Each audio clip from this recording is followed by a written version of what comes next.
Thanks for making it to Veterans Info Tap. Glad you made it. The C&P exam.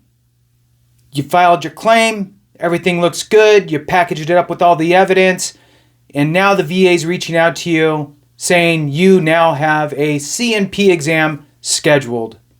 What is it? What does it mean? Do you need to be worried? What can you do to prepare? If this is something you're looking to get more information on, please hit that thumbs up, subscribe, all that good stuff, share it with a friend. The more that we collectively as a veteran entity understand this process, the better we'll all do. So with that, let's get into it. C&P exam, C and P. That's compensation and pension exam. So for most of us, we're going through the compensation claim process with the VA. That means that you filed your evidence that you were in active duty, that you have a diagnosed condition, and that condition manifested during your time in service. You filed that off to the VA. They go through it. Now you get this letter in the mail stating that you have a C&P exam. Now, if this is the first time that you're going through a C&P exam, you could be a little bit scared, nervous, confused. What does this mean? Does this happen to everybody? Why are they picking on me? Or whatever. Or if this is maybe your third, fourth, fifth go round, you get it and you understand it. But I will tell you that toward the end of this, you got to watch this whole thing because there's going to be little nuggets in here that can help you get the most out of your C&P exam. And you can also still screw things up. So it's really important to make sure that you have your ducks in a row here. So the C&P exam is a good sign. It's a good sign because it means that the VA has actually, the VBA, the Veterans Benefits Administration, who received your claim, opened it up, looked through it, and they feel good enough to move forward with this C&P exam, which means that you've provided enough evidence for them to consider the fact that it's probably going to be service connected. Now, does that mean that you're guaranteed a service connection for that condition? No. Why? Because you, as the individual, the veteran, can still go to that C&P exam and stink it up and actually put the VA in a position to reject your service connection and not grant it. So how can that happen? Let me tell you. I'll give you an example. Veterans started getting migraines during their time in service. Let's just paint this a really good picture here. The veteran goes in, they get their migraine diagnosis while they're in service. They package everything up. They send it to the VA now that they're a veteran. Goes through. Now they got the C&P exam. They go to the C&P exam. The C&P examiner says, so how long have you been getting migraines? And the veteran goes, I don't know, 10 years. Meanwhile, they joined the military 8 years ago. 10 years ago is prior to the military. Now the nexus is prior to their time in service, which means it's not service connected. Not service connected.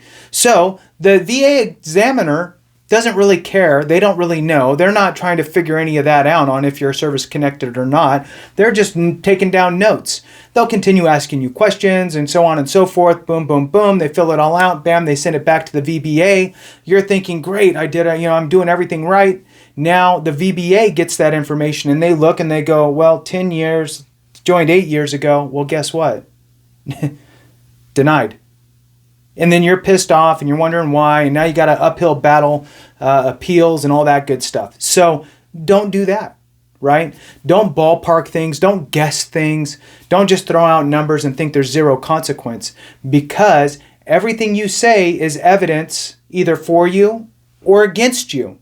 So watch what you say, mean what you say, and know the specific things that you're saying, because it's all going to drive to a certain point. Now stick with me here because there's a couple more very important points that I want to point out with regard to the C&P exam. So again, it's a good thing that there's a C&P exam because it's really showing that the VA, with the evidence that they have so far, is leaning towards favoring your service connection. Now you show up to that C&P exam and really you just need to be prepared. How do you prepare yourself for a C&P exam? I'll tell you how. I've talked about it before. It's the schedule of ratings. And what I mean by being prepared is understanding where you lie in this condition, or in your condition and in this specific situation. Now, I will tell you that the C&P examiner and the VBA ordering this C&P exam is most likely not trying to diagnose you, because you've already provided diagnosis. What they're trying to figure out is where you fall on the rating schedule, so they can approve the appropriate rating for you and your condition. So they need a medical provider to ask you the following questions to figure out where you fall on that rating schedule. Then they get that information back, and then they can assign the appropriate rating. So all of that information is in that schedule of ratings. Find your condition in the book of the schedule of ratings that falls under you. For example, if you have GERD, right, bad heartburn, I just always use that one. So if you have GERD and you filed for that and you have the C&P exam for that and you show up to it, now if you're prepared, you're going to go in with everything written down or a print screen or whatever for all of your signs and symptoms as they correlate to the schedule of ratings. This is not a closed book test. You can show up with notes.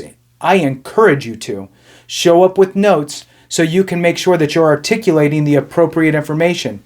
Now, don't lie, but if you have these specific issues and you've exhibited these issues, then you need to make sure you're saying that you've exhibited these things. If you didn't or you don't exhibit those, then omit those. But in order to get the correct rating, you need to be honest with yourself and honest with the C&P examiner. So the example here is Veteran A is not prepared. Veteran A goes into the C&P exam unprepared for GERD, sits down, and basically the only things that veteran ever says is, I have bad heartburn and I have some regurgitation. That's basically the extent of my GERD.